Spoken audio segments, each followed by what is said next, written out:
ഹരേ കൃഷ്ണ. സർവം ശ്രീ രാധാകൃഷ്ണാർപ്പണമസ്തു. അധ്യായം 18 സന്യാസത്തിൻ്റെ പരിപൂർണത. ശ്ലോകം 61.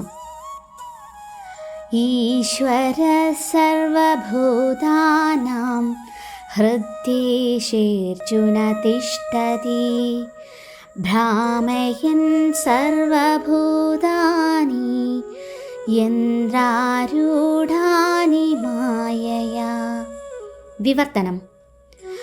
അർജുന, പരമപുരുഷൻ എല്ലാവരുടെയും ഹൃദയത്തിൽ കുടികൊള്ളുകയും ഭൗതിക ശക്തിയാൽ നിർമ്മിതമായ യന്ത്രത്തിൽ എന്ന പോലെ സ്ഥിതി ചെയ്യുന്ന ജീവാത്മാക്കളുടെ ഭ്രമണത്തെ നിയന്ത്രിക്കുകയും ചെയ്യുന്നു.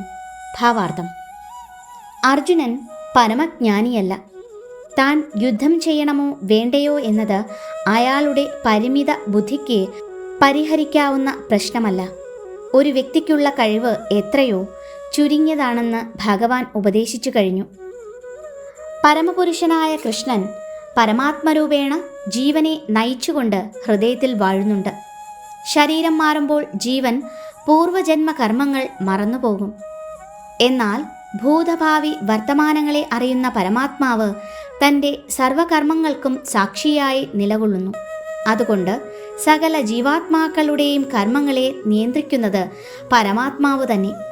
പരമാത്മാവിൻ്റെ നിർദ്ദേശാനുസരണം ഭൗതിക ശക്തിയാൽ സൃഷ്ടിക്കപ്പെട്ട ദേഹത്താൽ വഹിക്കപ്പെടുന്ന ജീവസത്തയ്ക്ക് താൻ അർഹിക്കുന്നത് തന്നെ ലഭിക്കും.